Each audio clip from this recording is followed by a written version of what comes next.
Hey everybody, I want to share some tips real quick on how I took the water pump in my camper from being really noisy and annoying to almost silent and runs a lot less. I've got 4 different tips. I'm going to take you through them from cheapest to more expensive, even though it still wasn't very expensive. And with the combination of these 4 tips, my pump is nearly silent. Well, it's so quiet that it's not even an issue. It's gone from a loud bah to really pretty quiet. Used to be when we pulled into a campsite, the first thing I always had to hook up the city water before we went to bed, because if we were on the pump, somebody flushed the toilet at night, it would wake everybody up because it was so loud. So the first tip I have is actually free. On the head of the pump, there are, I think, 6 or 8 screws. This is a 2015 camper, so it's over 10 years old now, and this is a factory water pump. And our pump had almost like a clacking sound, and it was really annoying, like a plastic on plastic clacking sound. So bad that I had like an almost $200 variable speed water pump in my Amazon cart, and I'm like, you know what? I'm going to try a couple things before I just replace it. So first tip, you can just tighten the head of your pump. There's some screws right there. Not these ones necessarily, but these outer screws going around here. They tighten the diaphragm around the pump, and that got rid of my clackety plastic noise. Super awesome. That was great. Tip number 2, if you search on Amazon or whatever, they have RV water pump silencing kits, and they're like 20, 25 bucks, whatever.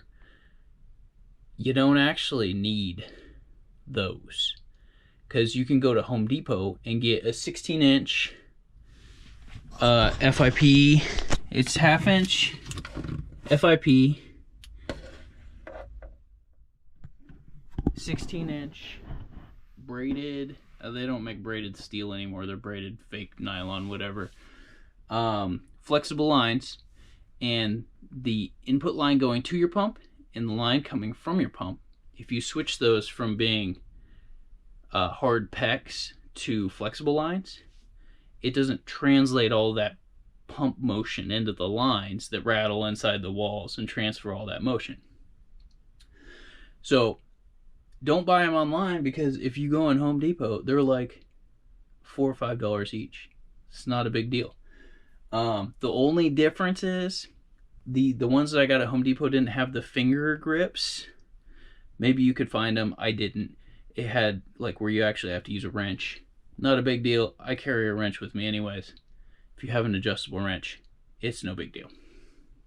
So that was tip number 2. Tip number 3 is I actually designed my own feet for the pump. So our pump from the factory this is a 2015 Jayco, and they took the pump, and the pump kind of has a rubber bracket on the bottom of it, and they stuck it on the wall and put some screws into it and tightened the screws all the way down. So every time the pump turned on, it would rattle on the wall. It was so annoying. So when I put the braided lines on, I took it off of the wall and put it on the floor. And I racked my brain for a long time about how to isolate the pump's motion from the floor. So just moving it to the floor was helpful, because it wasn't banging on the wall and that thin cardboardy siding anymore.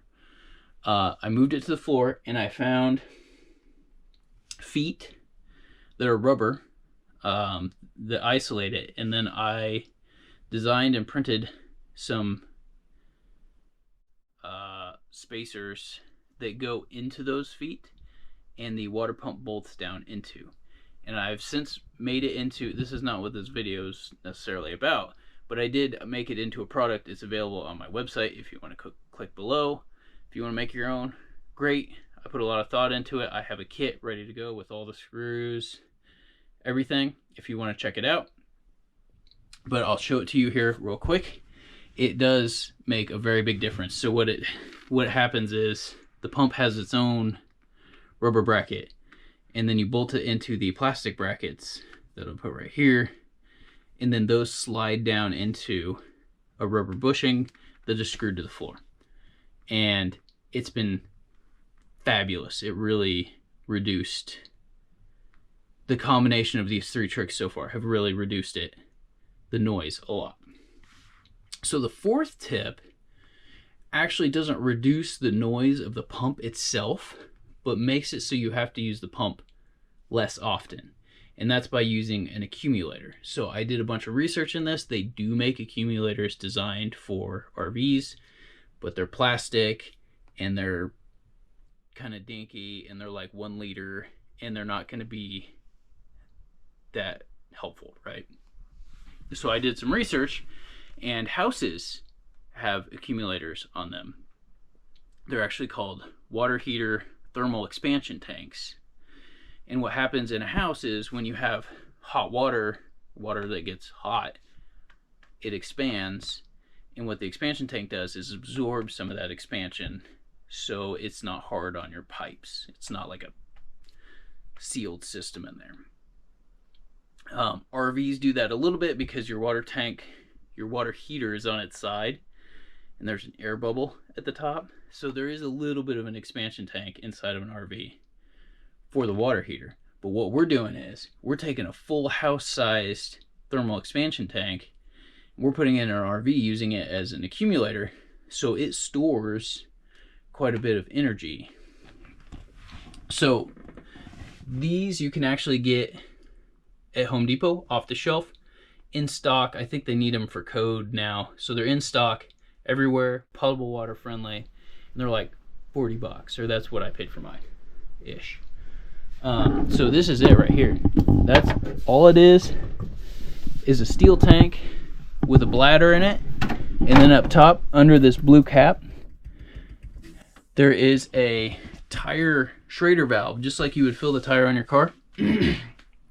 And the rule of thumb that I found was to put the pressure, I think it was 3 psi below the pump turn on pressure. And I think my pump turned on, I'll have to look at my notes, I might change it here, but I think my pump turned on at 33 and turned off at like 45 psi. And I put this reservoir around 30 psi. And when I did that, I'm now able to get, and I did a couple different pressures and I did a couple different tests where I actually saw how much water I could get out of the faucet before the pump turned on. And at this pressure, around 30 psi, I was able to get 6 cups of water out of the faucet before the water pump ever even turns on. So when the water pump does turn on, it runs a little bit longer, but it doesn't run as often. So 6 cups of water gives us 3 to 4 toilet flushes before the water pump turns on. So now it's changed the way we camp a little bit. So when we pull into a campground, I'm not worried about hooking up to city water right away because our water pump's no longer a problem. Half the time it doesn't even kick on. And then when it does, it's quiet enough that it's not a problem. And also it doesn't run at night, which is really annoying. Well, it runs less, we'll say that.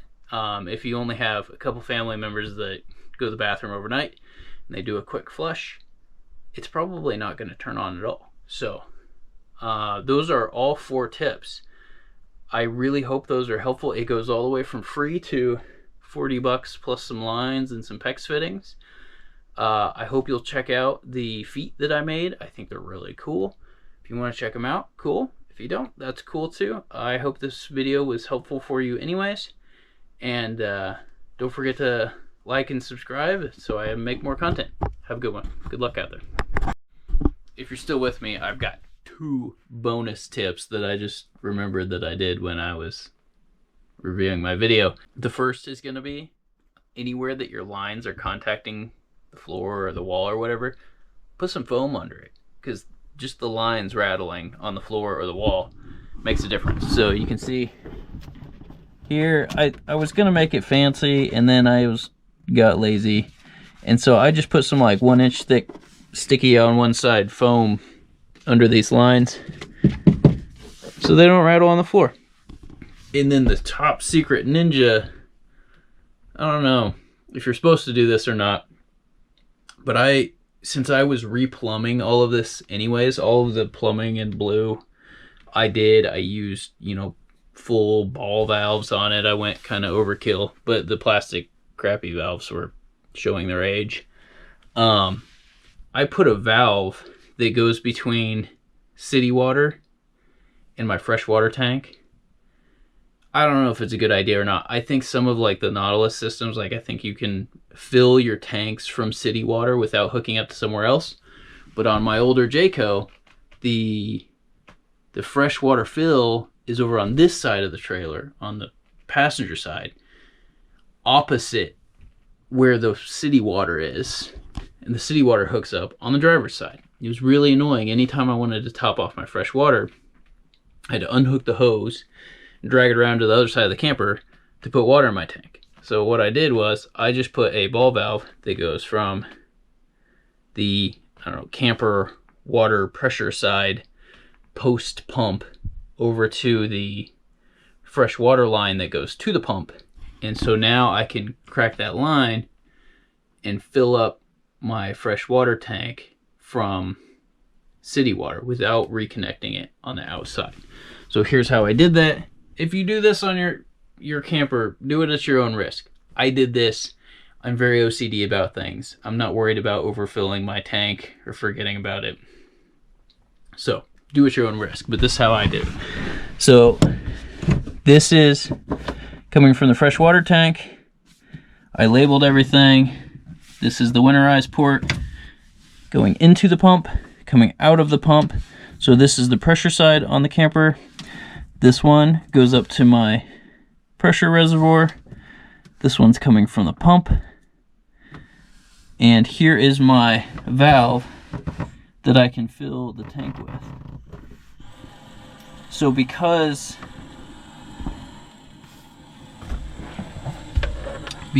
the accumulator tank, you can hear the water flowing and the pump hasn't turned on yet.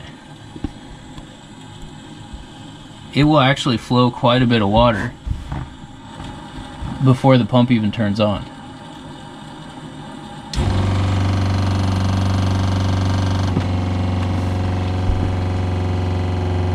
So you can hear it pumping,